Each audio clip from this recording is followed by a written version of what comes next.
Greetings undetermined spectators of the World Wide Web. I am Tall Lanky Guy. Welcome back to Able Black. We're going to continue testing with the next part of the citizenship exam. I am waiting with bated breath. The Moth and the Spider, another story. One rainy afternoon, a moth flutters around searching for a place where he can dry his wings. He passes a large spider that is sitting at the center of her web. The spider invites the moth into her web. He assures the moth that he will stay dry.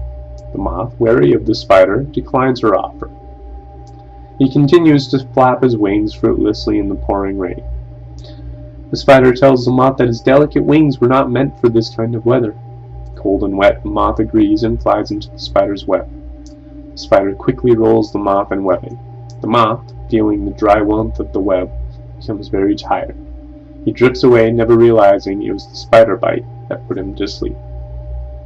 Wow, that's dark. Interesting. Huh.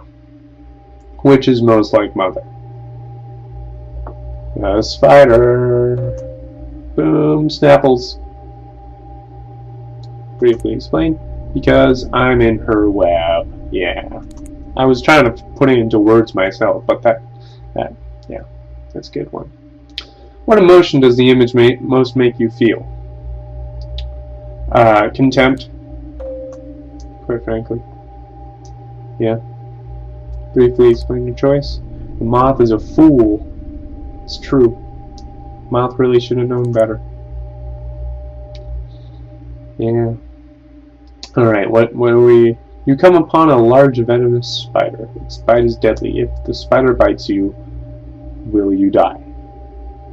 Yes. If the bite is deadly, then if it bites you, you will die. Its bite is deadly. Exactly. Yeah. Glad I like this Able Black guy, which is mostly because I'm making many of the things based on it. You decide to kill the spider. Do you smash it or burn it? I'm gonna say burn, because that also means there's a chance of burning the web, so that other insects don't get stuck. I wonder what Able is gonna say about it. I burn it because the spider should suffer. I don't know about that, but that's a bit strong. I don't know about that. Solve the emotional equation. Anger plus disgust equals contempt. Yeah. Yeah. I know about emotions. The spider counts 1, 2, 3. Those in her web. Butterfly, moth, and bee. Butterfly, moth, and bee.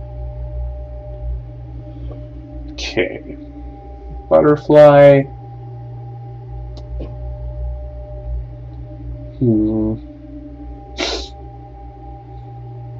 2, 4, 2.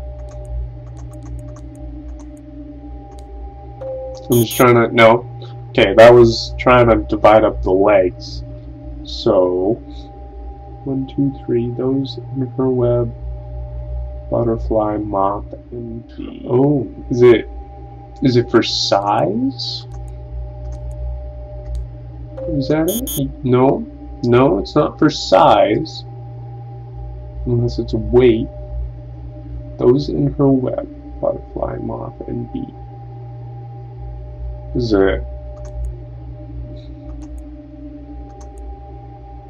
I'm just gonna try. No. Okay.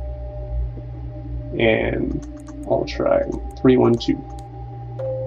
No?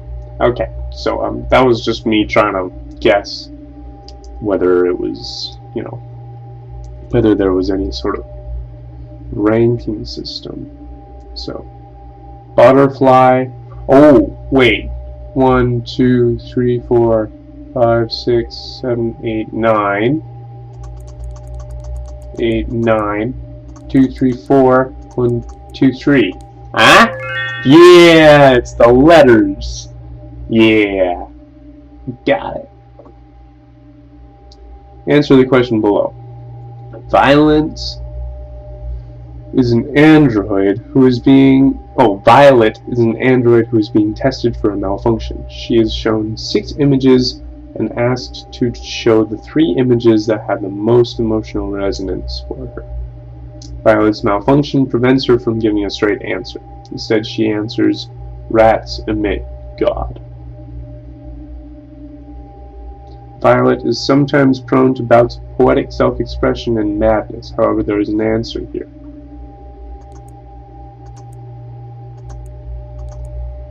What images did it? Star, time, and dog, because it's star, time, and dog backwards. Yeah.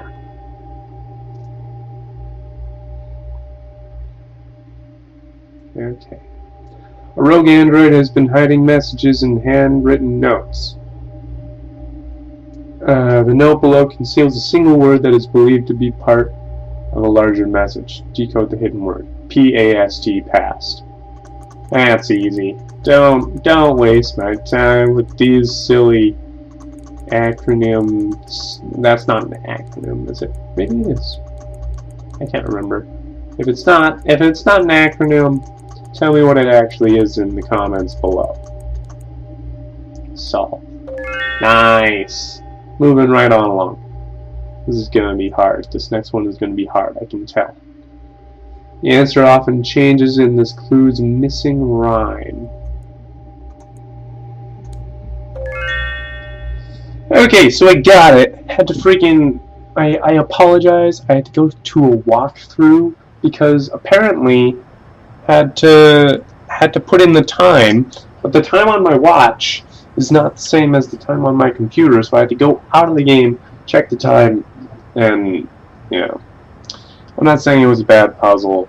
I'm just annoyed that I had to go through that much.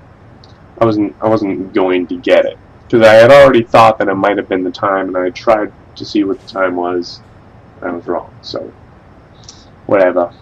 I have passed this portion of the citizen exam. Following notes have been added. Shows problem-solving prowess. Demonstrates fear of authority. I don't know about fear. Prone to bouts of rage. Yeah. Has inflated sense of self-worth. Hang on. I'm sorry. Maybe a pyromaniac? No.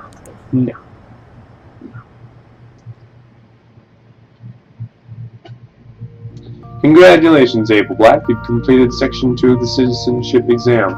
Storage Unit 1 has been unlocked. Please retrieve asset number 119 to continue the Citizenship Exam. The dog barks at the sound of Andy's voice. I pet him, and he relaxes. Those notes in the exam, they're from Jack, aren't they?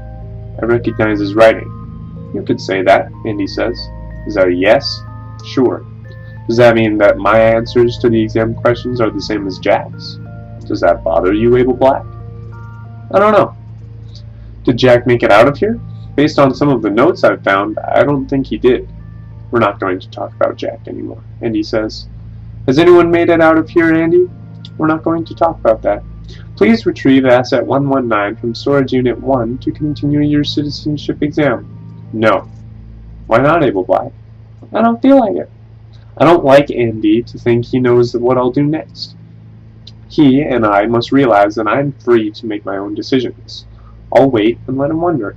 I'm good at waiting. The problem with this strategy is that emotional manipulation doesn't work on Andy. He can't worry or wonder. I also want to open that door, not just because it's the only way out of the situation. I want to know what's in there. But Mother might be watching, and maybe Mother can worry. I wait 3 days. I spent the entire first day thinking about what's in Storage Unit 1. Based on how disappointing everything is down here, the room is probably empty.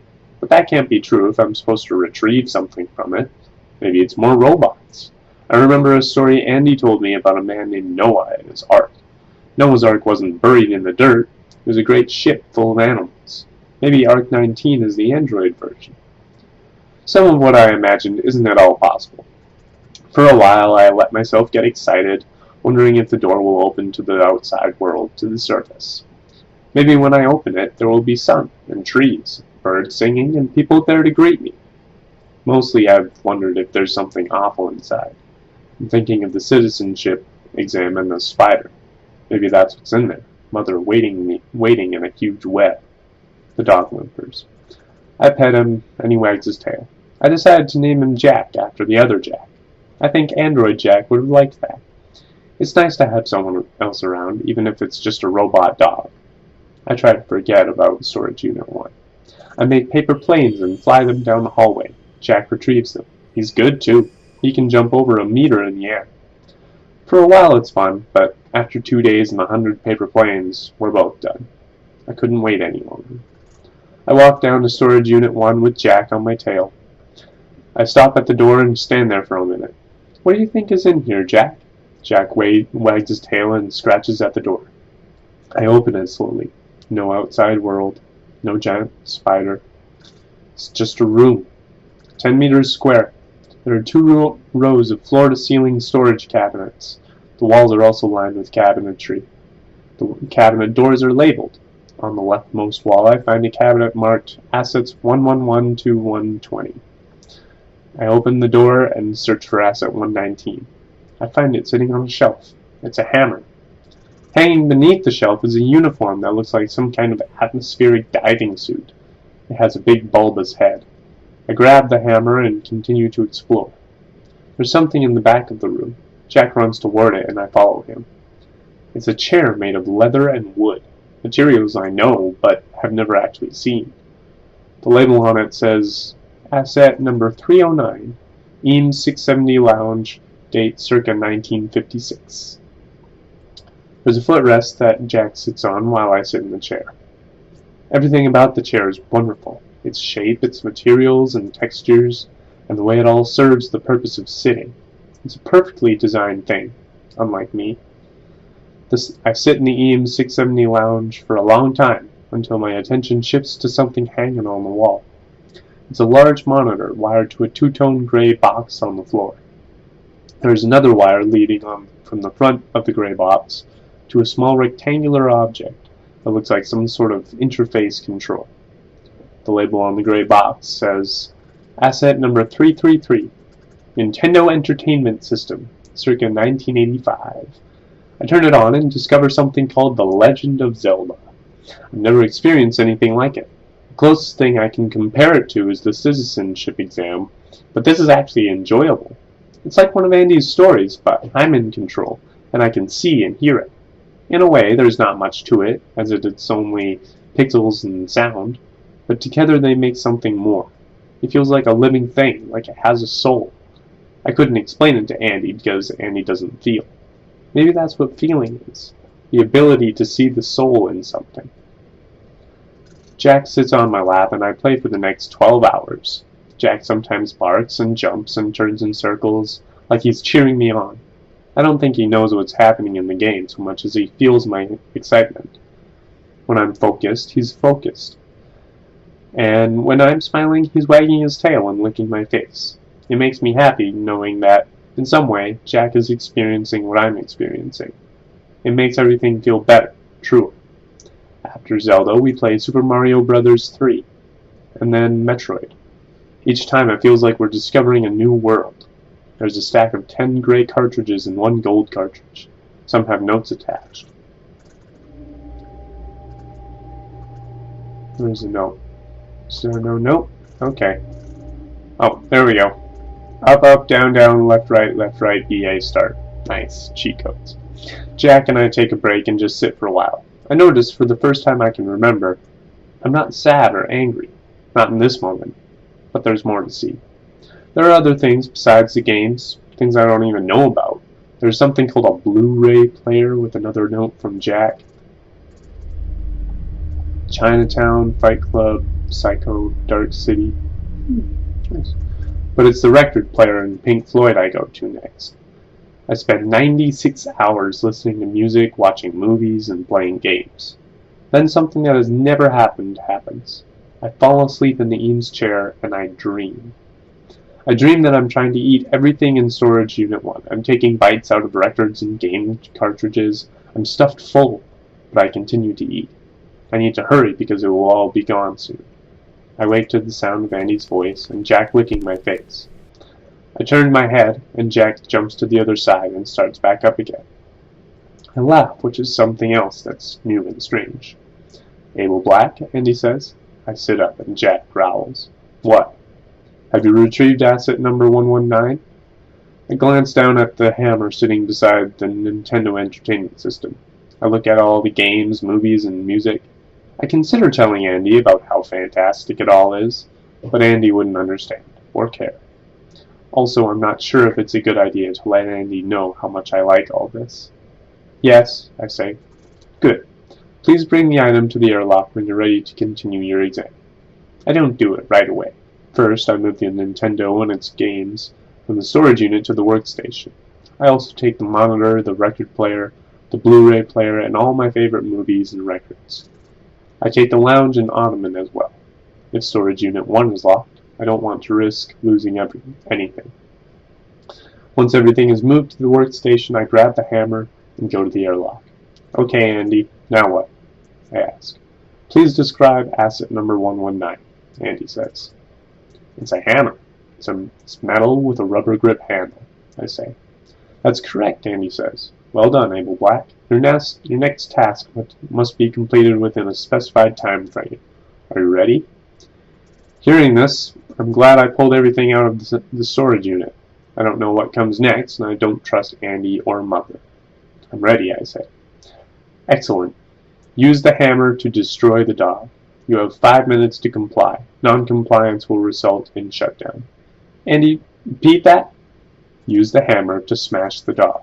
You have 4 minutes and 48 seconds to comply. Non-compliance will result in shutdown. Abel Black. No. Very well. Shutdown will commence in 4 minutes and 13 seconds. Jack growls. I'm not going in that airlock, Andy. Abel Black, you've been led to believe that you need to be inside the airlock to be shut down. But that is not true. With Mother's authorization, you may be shut down anywhere at any time. I'm holding the hammer, and Jack is looking at me. I'd like to say that I'm not thinking about it. I'd like to say that I never do that. But I'm considering it.